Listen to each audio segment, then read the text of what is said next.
जानकारी मिल रही है कि कल 2 तो गिरफ्तार हुए, आज भी 3 लोगों को जो है गिरफ्तार किया है एनआईए ने।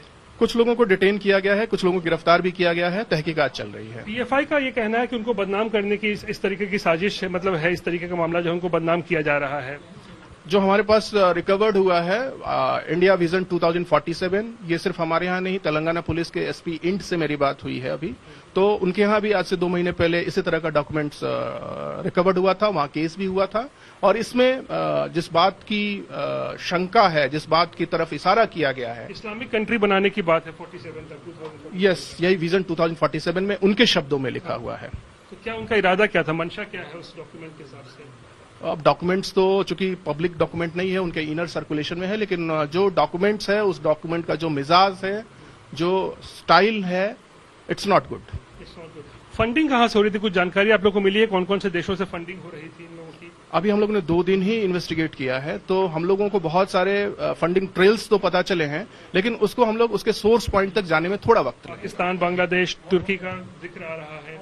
उनके विजन में ही टर्की का उल्लेख है कि जो इस्लाम के बियरर्स हैं, फ्लैग बियरर्स हैं, अगर स्टैंड ऑफ की स्थिति आती है स्टेट के साथ तो उसकी मदद लेंगे। तो 2047 तक भारत को इस्लामिक मुल्क बनाने की इनकी मंशा है उस डॉक्यूमेंट के हिसाब से? आपको मैं ये नहीं कह सकता हूं, बट डॉक्यूमेंट्स जो रिकवर्ड हुआ है उसमें तो यही लिखा है। आगे और कितनी जांच चल रही है इसमें, क्या क्या है? अब पूरी तहकीकात चल रही है। हम लोग जो भी इनके स्लीपर सेल्स होंगे या जो भी इनके सिंपैथाइजर होंगे, फाइनेंसर होंगे या आश्रय दाता होंगे या जो एक्टिव रेडिकल एलिमेंट्स होंगे, उन सब लोगों को हम लोग साक्ष्य की बिना पे गिरफ्तार करें। कौन से राज्य से लोग यहाँ आते थे इस ट्रेनिंग सेंटर पे? मतलब अभी तक हमें जो पता चला है, तमिलनाडु, केरला, झारखंड, वेस्ट बंगाल और बिहार के बहुत सारे जिले। लड़के अब तक लोगों ने ट्रेनिंग ली होगी, कुछ आपको जांच से पता चला हो अभी तक? अब सीसीटीवी को हम लोग मॉनिटर कर रहे हैं, इट्स वेरी लेंथी, तो हमें लगता है कि थोड़ा वक्त लगेगा चीजों को और कंक्लूड करने में। लेकिन एक लगता है बड़ा मॉड्यूल आप लोगों ने क्रैक किया, कोई बड़ी घटना को लोग अंजाम देना चाह रहे थे बिहार में। अनुसंधान चल रहा है और अनुसंधान के बाद ही कुछ कहना बेहतर होगा मेरे लिए। चलिए नेहा, तो ये थे मनीष सिन्हा जो कि एएसपी हैं, जो जानकारी दे रहे थे। इन्होंने ही पूरा इस ऑपरेशन को लीड किया था जब ये पूरा टेरर मॉड्यूल जो है उसका भंडाफोड़ हुआ। बहुत तरह की जानकारी दे रहे हैं। 2 लोग गिरफ्तार हुए हैं, 3 लोगों को आज डिटेन किया गया है और एनआईए भी इस मामले में अब घुस चुकी है और जांच जो है उनके तरफ से भी चल रही है। तो पूरा का पूरा मामला जो है अब जांच का दायरा भी जो है विभिन्न राज्यों तक जो है वो फैलता जा रहा है। नेहा, और साथ ही जो जिन राज्यों का जिक्र यहाँ पर एएसपी कर रहे थे, उन राज्यों से भी वो संपर्क में है ताकि पूरा ये जो टेरर मॉड्यूल है, जिस तरीके से इसका नेटवर्क अलग अलग राज्यों तक फैला हुआ है, सिर्फ बिहार तक सीमित नहीं है। कहां कहां ये संपर्क में है बिहार पुलिस? जी देखिए, अभी जैसा कि मनीष ने बताया कि बहुत सारे राज्यों से वो लोग संपर्क में है। जो डॉक्यूमेंट इनका मिला है 2047 का जो है, जिसमें जिक्र है, वो तेलंगाना में भी इसी प्रकार का जो है वो डॉक्यूमेंट उनको मिला था। तो तेलंगाना पुलिस से उन लोगों ने जो है वो जांच, उन लोगों ने संपर्क किया है। लेकिन फिलहाल हम आपको बताएं कि अब आपको हम दिखाते हैं बहुत सारे जो डॉक्यूमेंट्स मिले हैं, क्या क्या वहां से जब्त किया गया है उस कमरे से जो कि आतंक का ट्रेनिंग सेंटर है, वो आपको दिखाते हैं। ये देखिए, ये आप देख सकते हैं, ये पीएफआई के जो है वो झंडे हैं। यहाँ पे आप देखिए, ये आप देखिए पीएफआई का बहुत सारे झंडे जो हैं वहां से पुलिस ने जो है वो जब्त किया है। और उसके साथ ही साथ यहाँ पर उर्दू में बहुत सारे, यहाँ पे देखिए एसडीपीआई के जो यहाँ पे, मैं आपको दिखाता हूँ जरा, ये देखिए उर्दू में बहुत सारे यहाँ पर डॉक्यूमेंट्स हैं जो एसडीपीआई से जुड़े हुए हैं। और इसके साथ ही यहाँ पे देखिए, यहाँ पर मैं आपको दिखा रहा हूँ कि बहुत सारे एसडीपीआई के जो मेंबरशिप फॉर्म्स भी जो है वहां पे, अगर आप एसडीपीआई ज्वाइन करना चाहते हैं तो उसके लिए आपको बकायदा जो है वो फॉर्म्स जो है वो कहाँ से मिल सकता है, वो सब देखिए। तमाम जो डॉक्यूमेंट्स आपको दिखा रहे हैं, ये तमाम जो डॉक्यूमेंट्स देख सकते हैं उर्दू में है। देखिए ये यहाँ पे देखिए एसडीपीआई का मैनिफेस्टो जो है वो वहां से मिला है उस कमरे से। तो बहुत सारी चीजें हैं, झंडे हैं, पैम्फलेट हैं, एसडीपीआई के डॉक्यूमेंट्स हैं जो साफ तौर पर इशारा करते हैं कि वहां जो ट्रेनिंग सेंटर चल रहा था वहां पे किस तरीके से लोगों को जो है बरगलाया जा रहा था। हिंदुओं के खिलाफ जो कहा जा रहा है कि उनको बरगलाया जा रहा था। यहाँ पे देखिए, अब जो 6 और 7 तारीख की बैठक की जो बात हो रही थी, जो महत्वपूर्ण बैठक हुई थी, देखिए बहुत सारी यहाँ लॉगशीट्स भी हैं। बहुत सारा लॉगशीट यहाँ मेंटेन किया जाता था कि कौन कौन उस बैठक में है, कहाँ कहाँ से आते थे।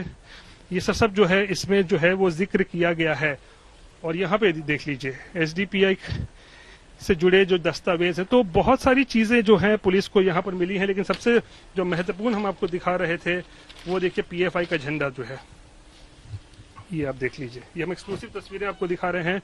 पीएफआई का झंडा काफी सारी संख्या में उस ट्रेनिंग सेंटर से मिला है जिसे हम आतंकी पाठशाला कह रहे हैं। और ये रहा देखिए जो मैं खोज रहा था, मेंबरशिप एप्लीकेशन फॉर्म है। ये देखिए, अगर आप एसडीपीआई में शामिल होना चाहते हैं तो मेंबरशिप एप्लीकेशन फॉर्म है, आपको इसमें जानकारी भरनी है अपनी और आप शामिल हो सकते हैं एसडीपीआई बिहार में। तो आप नेहा, ये तमाम जो दस्तावेज हैं ये साफ तौर पर दिखाते हैं कि ये बहुत बड़ी साजिश जो है वो बिहार में जो ठीक है। यहाँ पर एक बड़ा खुलासा, बड़ी साजिश का भंडाफोड़ बिहार पुलिस की ओर से किया गया। लेकिन इस बीच अरविंद ओझा मेरे सहयोगी भी जुड़ गए हैं। अरविंद, आपने बहुत सारे ऐसे केसेस कवर किए हैं जिसमें पीएफआई का कनेक्शन सामने आता है। क्या टेरर मॉड्यूल रहता है इनका, किस तरीके से ये काम करते हैं, क्योंकि सिर्फ एक राज्य तक ये सीमित नहीं है और जिस तरीके से इस्लामिक राष्ट्र 2047 तक बनाने की बात की जा रही है, जाहिर तौर पर दूर दूर तक इनके पांव फैले हुए हैं।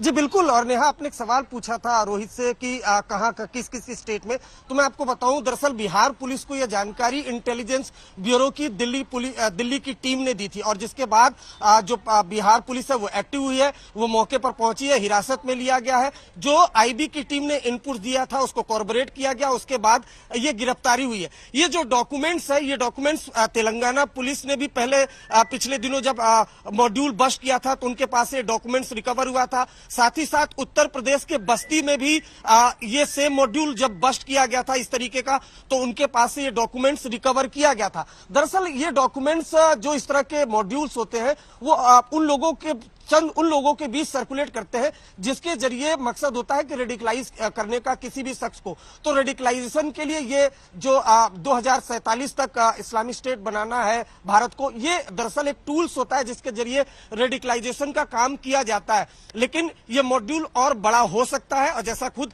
बिहार के एसपी ने कहा कि तेलंगाना पुलिस से वो कोऑर्डिनेशन में है, वहां से भी इनपुट मिल रहा है, लेकिन स्पेसिफिक इनपुट आईबी का था। और ये मामला इसलिए भी सीरियस हो जाता है नेहा, क्योंकि जो 2 अक्यूज्ड है वो अरेस्ट हुए हैं, वो सिमी से जुड़े हुए हैं। उनमें जो अथर परेज है वो उसका भाई पहले भी सिमी से जुड़ा था और कई बम धमाकों में उसका नाम आया था, खासतौर से 2013 के बम ब्लास्ट में जो गांधी मैदान में हुआ था, प्रधानमंत्री नरेंद्र मोदी की रैली में वो धमाका हुआ था। तो जाहिर सी बात है मॉड्यूल काफी बड़ा हो सकता है। इस वजह से और धरपकड़ की जा रही है। जो एनआईए की बिहार की टीम है वो भी इन्वेस्टिगेशन में अब बिहार पुलिस के साथ हो गई है। तो ये अपने आप में काफी सीरियस मामला है। हालांकि जो पॉपुलर फ्रंट ऑफ इंडिया है उसने अभी अभी ये बयान जारी किया है और कहा है कि जो बिहार की जांच है वो हास्यास्पद है। पहले भी पॉपुलर फ्रंट ऑफ इंडिया को टारगेट करने की कोशिश की गई, लेकिन पीएफआई अपना काम करती रहेगी। लेकिन पॉपुलर फ्रंट ऑफ इंडिया का नाम पिछले दिनों कई दंगों में, उसके अलावा पीएफआई के कई ऐसे जो सदस्य हैं वो आईएस से जुड़ चुके हैं। इस तरह के केसेस सामने आए हैं। एनआईए के ने तो बकायदा एक प्रॉपर डोजियर तैयार किया हुआ है, लेकिन इस तरीके से अगर ट्रेनिंग सेंटर चल रहा था और बिहार पुलिस को जानकारी नहीं मिली, आईबी ने इनपुट दिया, तो सवाल बिहार पुलिस पर भी उठता है।